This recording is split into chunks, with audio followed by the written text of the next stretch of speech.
en donde hay incertidumbre debido a que el Consejo de Educación Superior dio un plazo al Honorable Consejo Universitario para convocar a nuevas elecciones hasta el pasado 21 de agosto. Sin embargo, el ente colegiado no acató la disposición.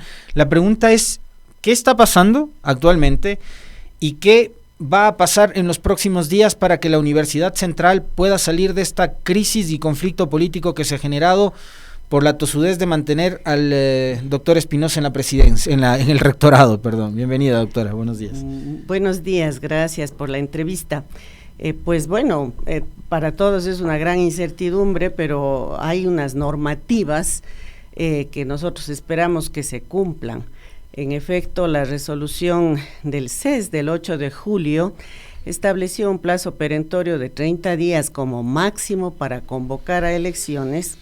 Y de no cumplirse esa resolución, la propia normativa del CES relativa a el control y revisión de procesos eleccionarios establece en su artículo 8 la sanción correspondiente en caso de no cumplirse, que tiene que ver con medidas sancionatorias y también eventualmente con una intervención.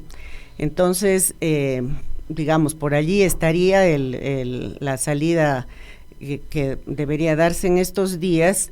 De hecho, el CES ha solicitado a la universidad que indique hasta el día de hoy, que informe hasta el día de hoy con la debida documentación si se cumplió o no se cumplió o cómo se cumplió la resolución del 8 de julio y obviamente pues quienes estamos en la universidad sabemos que esa resolución no se ha cumplido.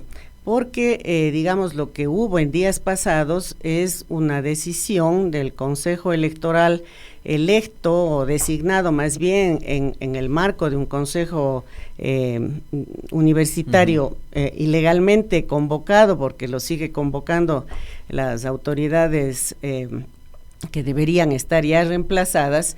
Ese Consejo Electoral estableció un cronograma de elecciones que comenzaría, digamos, la convocatoria recién el 1 de octubre para elecciones para el 9 de enero.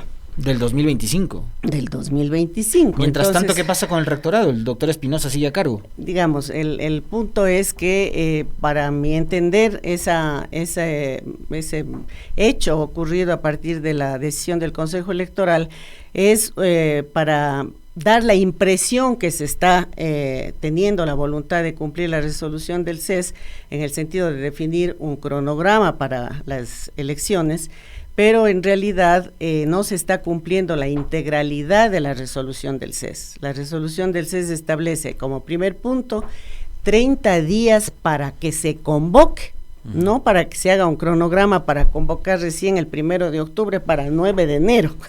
Es decir, allí claramente ya hay una disposición que está incumpliéndose. Pero además, el resto de la resolución del CES establece que se dará en la universidad el reemplazo de estas autoridades de acuerdo a la normativa vigente en el sistema de educación superior, a los estatutos universitarios, y de hecho 23 de los miembros del Consejo Universitario han estado insistentemente proponiendo hacer una autoconvocatoria para proceder a este reemplazo, y al inicio no se dio quórum en 2 o 3 ocasiones, y luego se dijo que no era procedente una autoconvocatoria porque el reglamento de sesiones del Consejo Universitario siempre establece que sea el rector el que deba convocar. Es decir, una serie de interpretaciones muy antojadizas de las normas, que es lo que han hecho estas autoridades, para justamente dilatar e incumplir en expectativa seguramente de recibir un fallo favorable de las instituciones judiciales. Lamentablemente, digo lamentablemente porque la universidad debería ser capaz de resolver sus problemas por sí misma. Realmente este tema se ha judicializado ya por 3 ocasiones, porque debo decirle, Alexis, que en realidad no estaríamos en donde estamos si es que este tema se hubiera resuelto dentro del proceso electoral que se dio en noviembre, diciembre, enero del año pasado, diciembre y enero de este año. El movimiento que nosotros... Pero ahí, ¿quién falló? ¿Falló el Tribunal Electoral de la Universidad?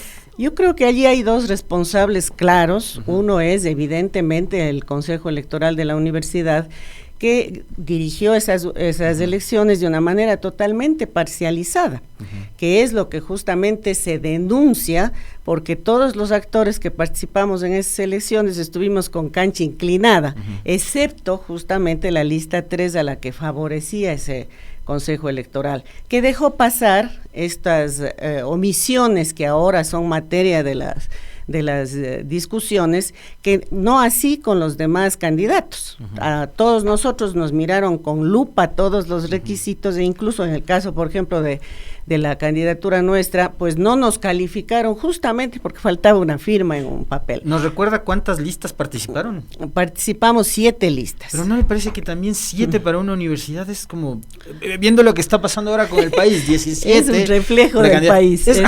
La universidad no deja de sorprender, porque digo, en instituciones, además de la importancia que tiene la central y demás, pero siempre se ha visto 2, 3, pero 7.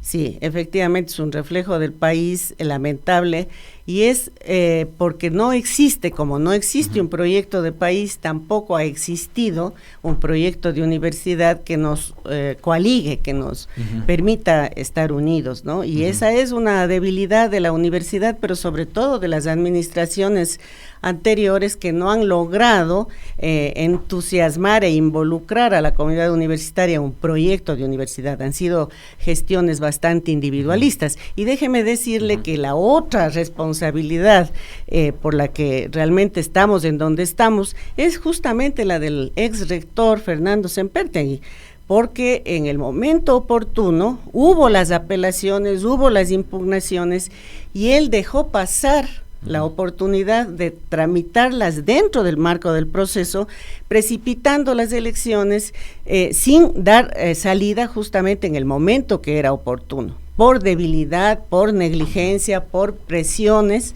y eso es lamentable y estamos viviendo las consecuencias. Entonces hay un primer momento en donde debió resolverse dentro de la propia universidad, que no se resolvió con esas dos responsabilidades, Consejo Electoral y el anterior rector. Ahora estamos en un segundo momento, que fue a partir de la denuncia del economista Pozo, que entonces viene, digamos, posterior ya a la posesión de las autoridades, y que retoma lo esencial de la apelación anterior que se había hecho, y añade nuevos elementos, especialmente respecto a las demás dignidades, porque la apelación inicial fue sobre todo hacia la candidatura del doctor Espinosa. Entonces, nuevamente, en este caso, se recurre a las acciones de protección. Pero yo le decía, de ahora viene la intervención del Consejo de Educación Superior, y uno creería que al ser, digamos, el CES, una institución nacional que además vela por la educación superior en todo el país, marca una hoja de ruta, la universidad no le debería quedar, y además, y con la intervención incluso de la justicia ordinaria, no le debería quedar más camino a la universidad que asumir y acatar lo que ordena el CES y la justicia.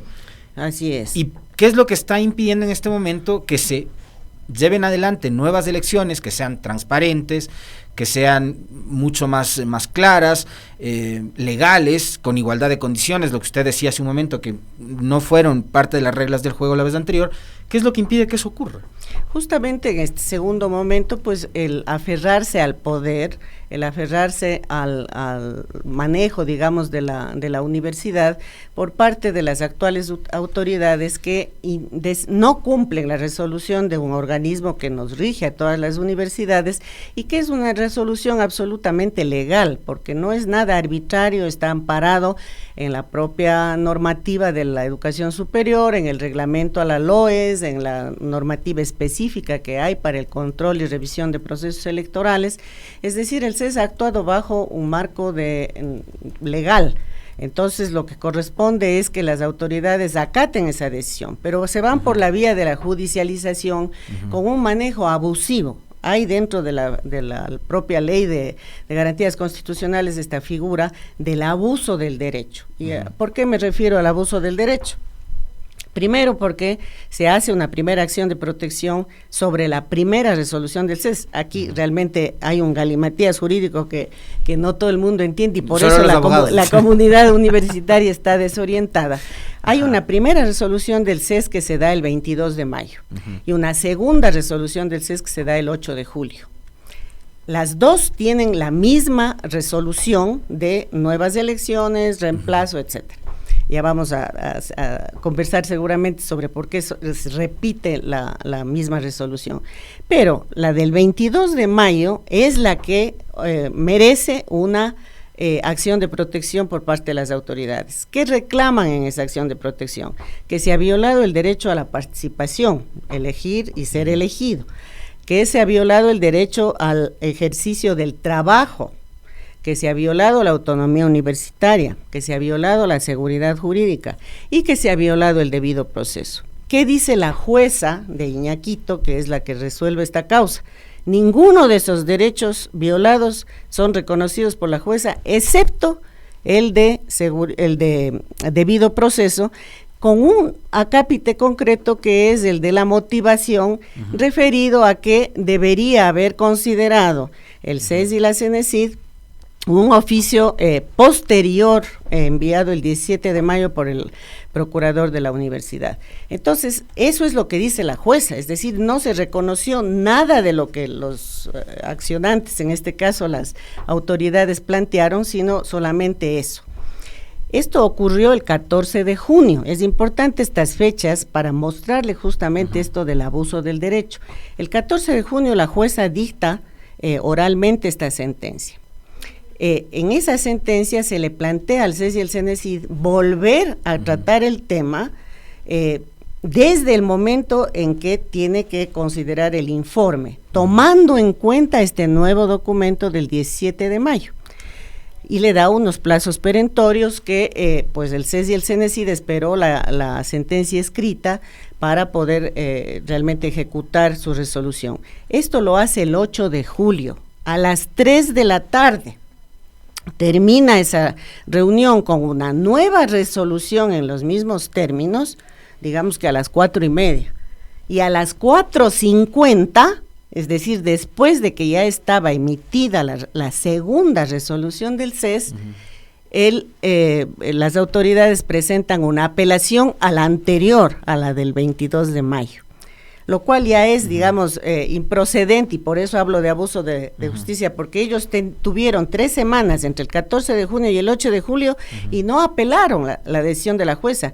Más bien, de manera muy triunfalista en los medios de comunicación dijeron que la jueza les ha dado la razón, cuando no les dio la razón, salvo en un pequeño aspecto de su denuncia.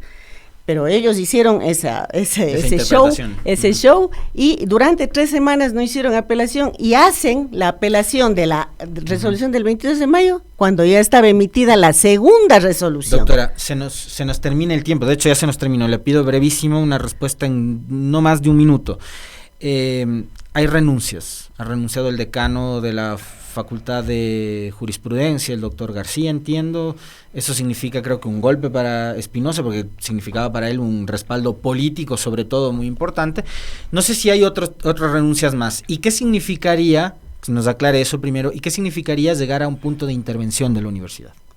Digamos, la responsabilidad de una intervención es claramente una responsabilidad de las autoridades que no han cumplido la resolución del CES. Si es que esa resolución se da, esa intervención que parecería ser la única vía que le queda este momento al CES de acuerdo a su propia normativa.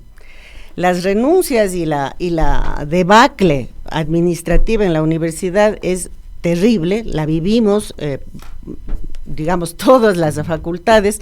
Hay facultades como la de administración de empresas, por ponerle solo un ejemplo, que es una de las más grandes de la universidad, que de sus 3 carreras, 2 no tienen hasta este momento director de carrera. Es decir, la ineficiencia, la inoperancia, el tener a la universidad inserta en esta problemática, digamos, manipulada jurídicamente, hace que en realidad los procesos de la universidad estén cuasi paralizados y con un ambiente además de enorme incertidumbre. Sobre todo para los estudiantes, ¿no? Para todos, para los docentes, para los estudiantes, para el personal administrativo. Entonces, en realidad es gravísima la responsabilidad de estas autoridades y pues esperamos que esto tenga una resolución máximo en esta semana porque ya no podemos seguir de esta manera.